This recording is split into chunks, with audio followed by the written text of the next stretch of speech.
Is it really the end of the world? Should we be afraid? What should we do? Whom should we believe? Mga classmates, unless you are living under the rock, you can see the chaos going on here in our own country, the Philippines, and the rest of the world.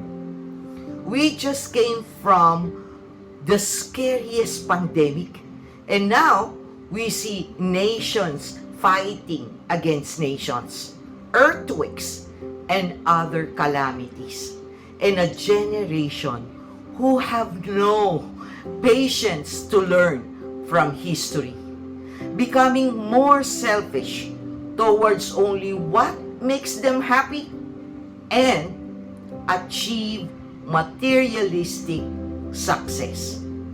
These are the goals of their lives. And because the culture now, which is 80% of it, just read headlines, listen what they just want to hear, and become very woke to either pro or anti of something or someone.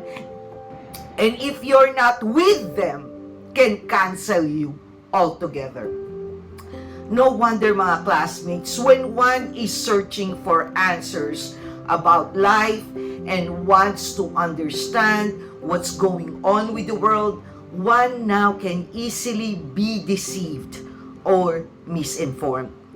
Well, fret not mga classmates, because on this video, I will minimally but provide important information on how you will deal with the anxiety of the end times we can sense happening soon and what we should do about it.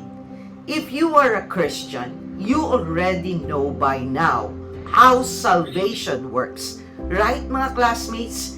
If you are not, then this video might encourage you to think about it, as the answers to your questions are always found on the truth from the Word of God. Want to find out the truth? But before we get into it, mga classmates, let's do our housekeeping drill if you enjoy learning about our Lord through His scriptures and how to live according through His teachings. Then, don't forget to click that like button, subscribe to Pulot Aral, smash that notification bell so that you are always updated when I upload a video, especially in Bible reading and reflections. Mga classmates, YT, and almost all social media, if you still don't know, hardly promotes this kind of content. Unless its algorithm can sense that more and more people do watch it. So, doing this is less than 30 seconds, mga classmates, coming from you. And this will greatly help to spread it to many as we build a Bible reading community. Just exactly what we are going to discuss on this video. Mga classmates, life is too short and we don't know when our time is up. Let alone when this global spiritual event, the end times, will come. Right, mga classmates? And if we do love our family, friends, relatives, and others, we want them to be informed. So, share this video to them if you find it beneficial for you and for them. If we can share prank videos that it can only make one laugh for a few minutes, if it is even funny, then our salvation should top that. For this is eternal, mga classmates. Don't you think so? At any rate, I also suggest that if you have not joined me in Matthew 24, the gospel related to what we are about to discuss on this video, then do watch it after this, mga classmates, for biblical perspective. So, without further ado, mga classmates, welcome to Pulot Aral. This is Doc Jean. Let's dive in.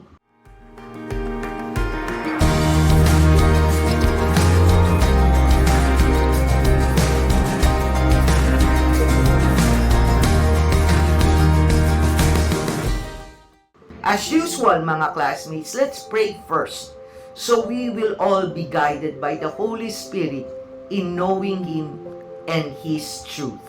Heavenly Father, we come before you today with open hearts. In a world full of chaos and confusion, guide us with your truth. Help us not to fear, but to trust in you completely. Teach us to stand firm in faith, to be vigilant in our walk, and to reflect your love in our lives. May your Holy Spirit, O Lord of God, leads us into wisdom and understanding as we prepare ourselves not only for the trials of this life, but for your glorious return. All of this we ask through Christ our Lord. Amen. Mga classmates, unless you are spiritually blind, we have been seeing signs over the past years up to current that many say are leading us towards the end times or the last of the last days. But no one knows when this will be. So for now, it is all conjectures, as Matthew 24 verse 36 states, but concerning that day and hour, no one knows, not even the angels of heaven, nor the Son, but the Father only. Matthew 24 verse 36. Having said that, Jesus also advised us in Matthew 24 verses 42 to 44, which states, therefore, keep watch, because you do not know on what day your Lord will come. But understand this, if the owner of the house had known at what time of night the thief was coming, he would have kept watch and would not have let his house be broken into. So you also must be ready, because the Son of Man will come at an hour when you do not expect Him. That is Matthew 24 verses 42 to 44. So mga classmates, rather than go berserk or go crazy about the when, may I humbly suggest that we should focus more on preparing ourselves to be for Team Jesus Christ. Sounds logical, mga classmates? And exactly, what do we need to prepare, mga classmates, you may ask? Well, if you have not surrendered and accepted Christ as your Lord and Savior in your life, then that's the best place to start. You need to build your faith in Him and humble yourself to repent, as these are the required ingredients, mga classmates, in preparing the condition of your heart to accept His grace of salvation. This is a gift from God, mga classmates, so it won't cost you a thing except get rid of your pride, which never really gives you anything worthy in your life except pamper your ego, as in literally edging God out of your life. And if you prefer this, then I guess this video is not for you, mga classmates, because the tips I will share to you, so you are always prepared for this eventuality. Yes, mga classmates, you've heard me right. This event is not an if, but when. Just like our eventual date of passing away. Got it? These tips, mga classmates, will prepare you for both events. Either way, So, what did Jesus say that we should do? Number one, believe in Jesus without fear. You will hear of wars and rumors of wars, but see to it that you are not alarmed. Such things must happen. But the end is still to come. Matthew 24, verse 6. This means, mga classmates, if you are for God, then we should not fear, right? Because if you have accepted the Lord Jesus Christ by grace through your faith, then God has your back. We all know that He will be victorious in the end, and we will be with Him in the end. Mga classmates, thus, it is like watching a movie or reading a book and you already know the ending. And we do, mga classmates. So if you know how it ends, wouldn't you want to be in the winning team? If you know what is to fear.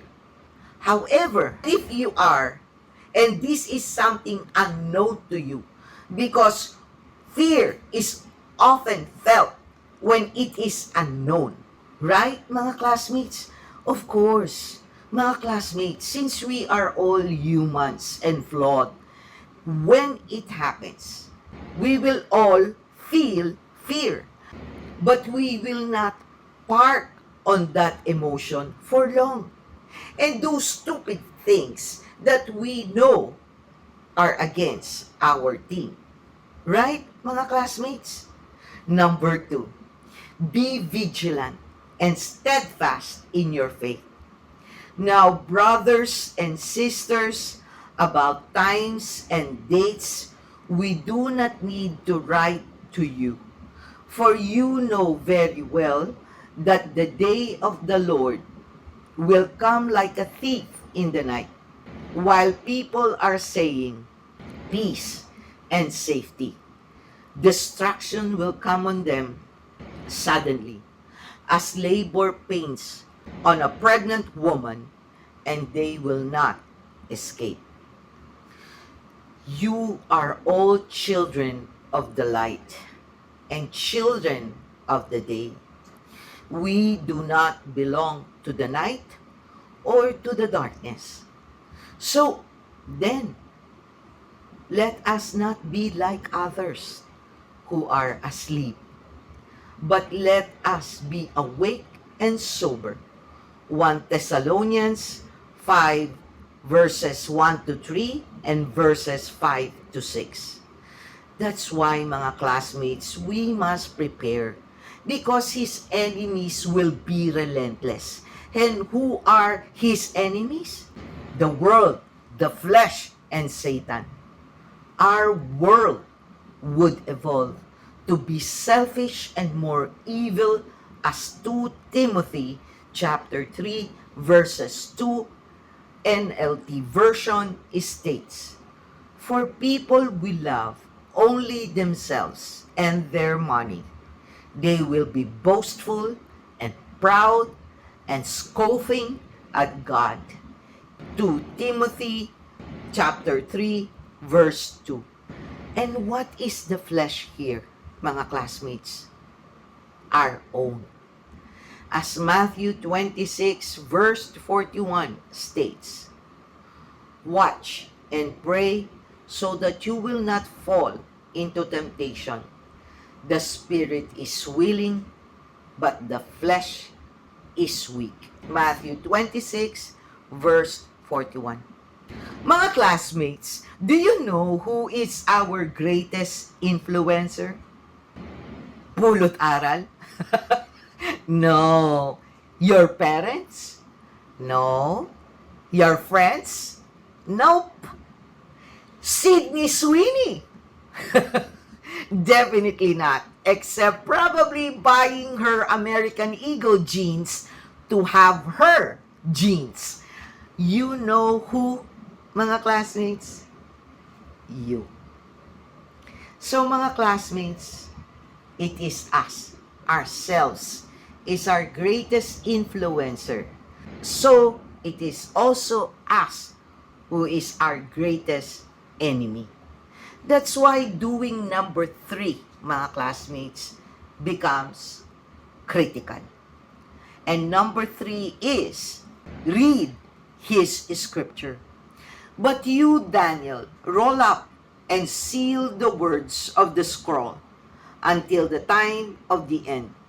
Many will go here and there to increase knowledge. Daniel 12 verse 4. These mga classmates, not half-hearted scrolling of the Bible, okay? Or using it as our magic ball to bring us to the verse, hoping God answers us what we are seeking. But really, mga classmates, read the Bible from cover to cover. Be guided by it through the Holy Spirit in your prayer and sustenance. Always remember, mga classmates, your church or religion or others may misguide you. Correct. You have heard me right, mga classmates. So do not be fanatic on these institutions and personalities. Always pray to God's clarity and discernment. Research. Look at the history and context. When there's contention on beliefs, listen well. Hear out both sides. And as you develop a deeper personal relationship with God, you will truly have a sense of what you should believe that's biblically sound and based on who God is and His promises. The Bible gave us a fair warning, mga classmates, such as Jeremiah 14 verse 14. It states, "Then the Lord said to me, the prophets are prophesying lies in my name. I have not sent them or appointed them or spoke to them. They are prophesying to you false visions, divinations, idolatries, and the delusions of their own minds." Jeremiah 14 verse 14. And there is another Jeremiah chapter 23 verse 16. This is what the Lord Almighty says. Do not listen to what the prophets are prophesying to you. They fill you with false hopes. They speak visions from their own minds, not from the mouth of the Lord. Jeremiah 23 verse 16. And of course, certainly not the least, Matthew 24 verse 24. For false messiahs and false prophets will appear and perform great signs and wonders to deceive, if possible, even the elect. Matthew 24 verse 24. So that's why, mga classmates, you must read the Bible on your own and spend time with Him in meditation to truly understand who God is. And if you need further clarity, that's when you should go to your church and spiritual community. That's why, mga classmates, you must choose well your religion or theology in order to check which religion or theology is closest to the Bible or God's words. Personally, I categorize the church as my school to understand better the Bible, and the religion, which may provide additional doctrines to understand God's words and its main theology, is the system for which my church operates. Thus, I go to where the operating system closest or purely based on God's words. Do you get what I mean, mga classmates? And if in case you did not get it, watch my upcoming Mark 7 Part 1 video as I define these terms for your clarity. In the meantime, as stated in these verses, mga classmates, to prove my point, do not add to what I command you, and do not subtract from it, but keep the commands of the Lord your God that I give you. That's in Deuteronomy chapter 4, verse 2. And this is NIV version. And Revelation 22, verses 18 to 19. I warn everyone who hears the words of the prophecy of this scroll.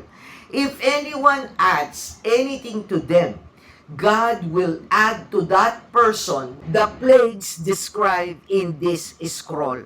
And if anyone takes words away from this scroll of prophecy, God will take away from that person any share in the tree of life and in the holy city which are described in this scroll. That is Revelation chapter 22 verses 18 to 19. Mga classmates, when you truly indeed receive the grace of God for salvation through faith, you know you got it because there's transformation within you. You cannot fake it because who are you fooling? Only yourself. Yeah. You can also fool the world as the world will probably love you. And that's another glaring thing that you are faking it.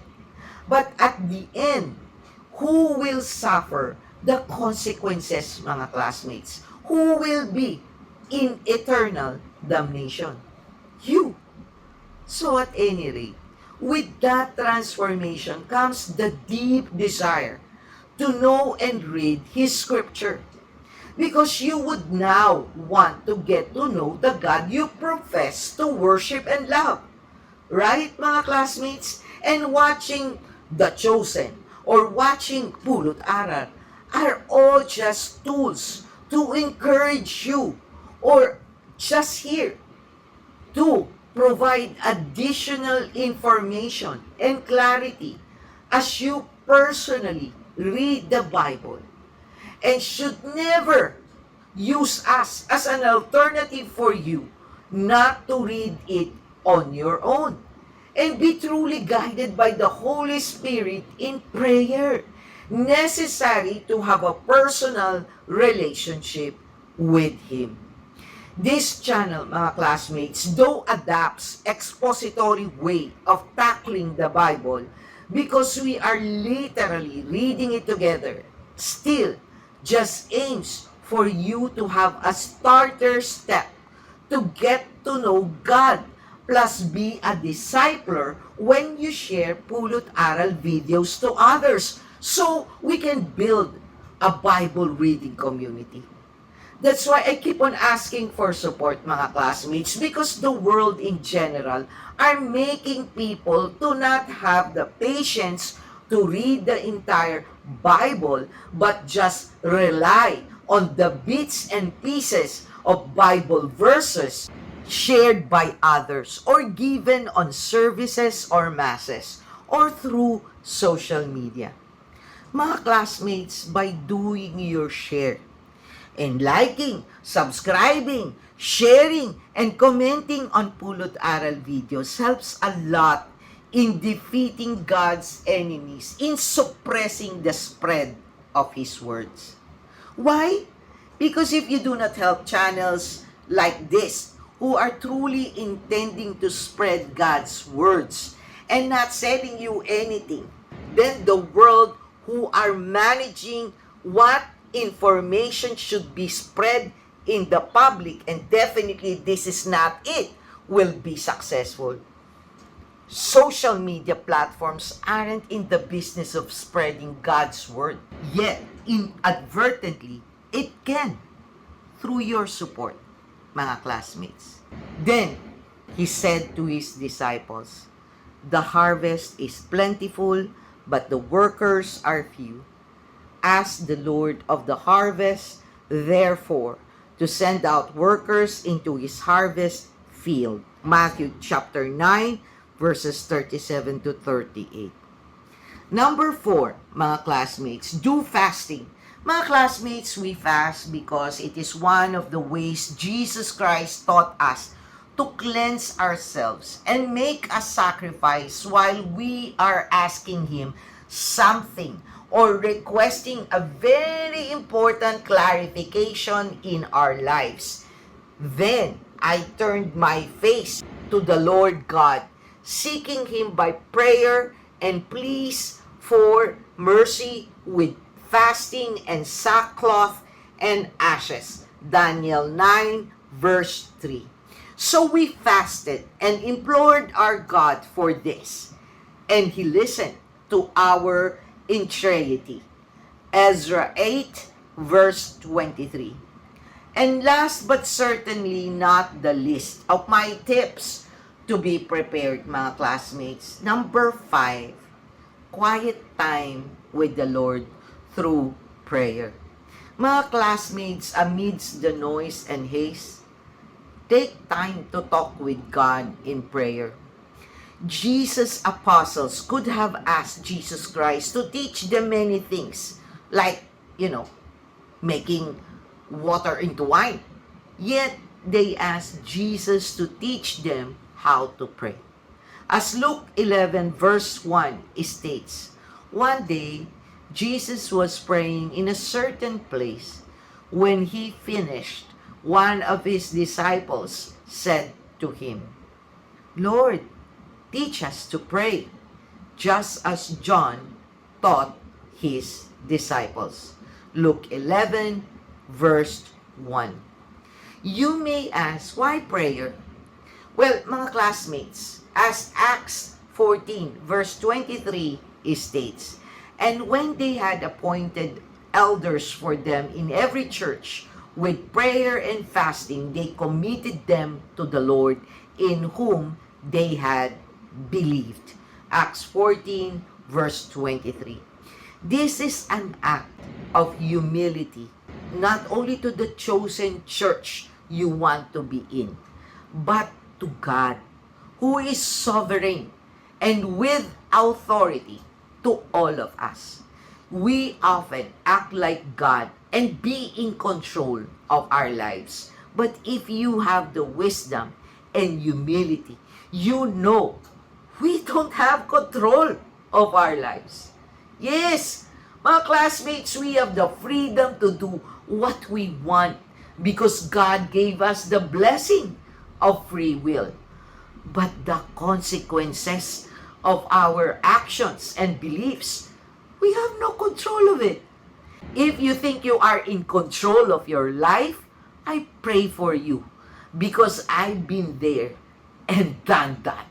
And I can tell you now, you will just live a life of major disappointments, stress, and anxiety. By the way, mga classmates, if you want to know my personal testimony, then watch this video. And as 1 Corinthians 7 verse 5 states, do not deprive one another, except perhaps by agreement for a limited time, that you may devote yourselves to prayer, but then come together again, so that Satan may not tempt you because of your lack of self-control. 1 Corinthians chapter 7 verse 5.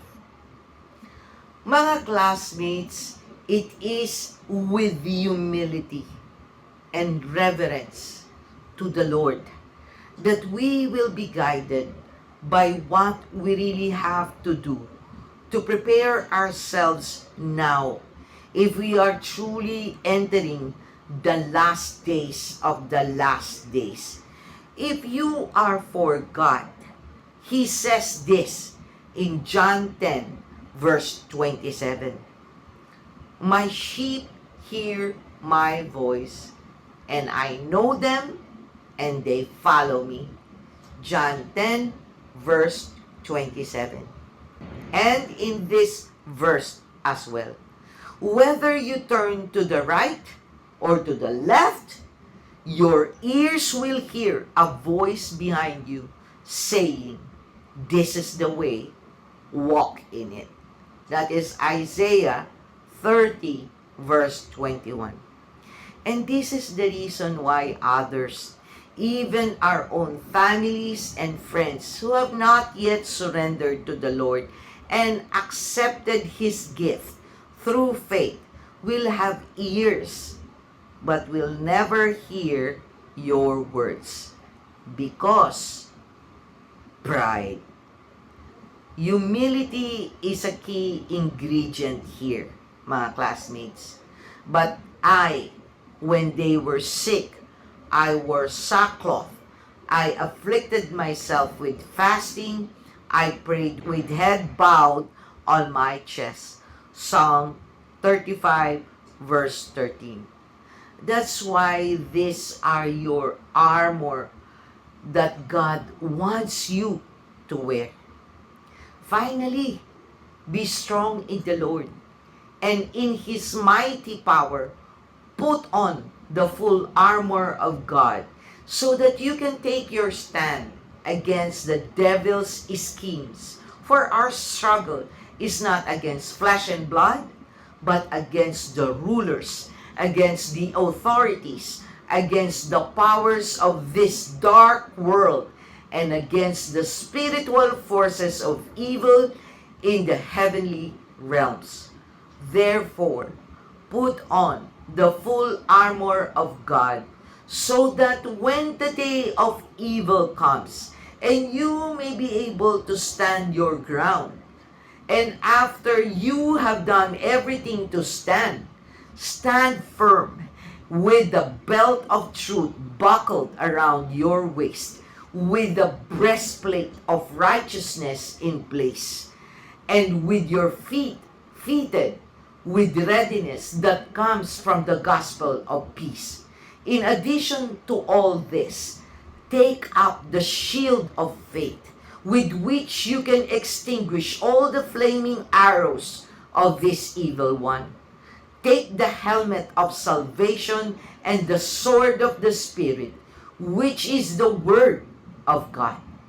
And pray in the Spirit on all occasion, with all kinds of prayers and requests.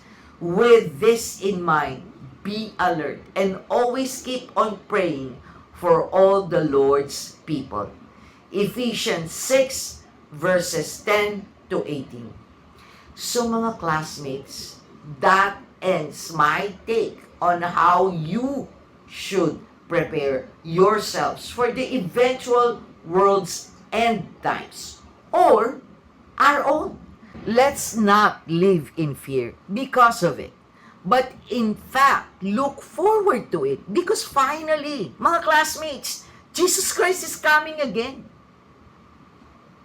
And this time, He will sit on His throne. And I hope we will all be all ready for it. Start reading the Bible, mga classmates. Thank you for being with me on another episode of Pulot Aral. And I hope we will be able to grow our community of Bible reading Christians. Watch out for the coming of the Gospel of Mark. This is Doc Jean. Always stay safe and be healthy. God bless. Bye!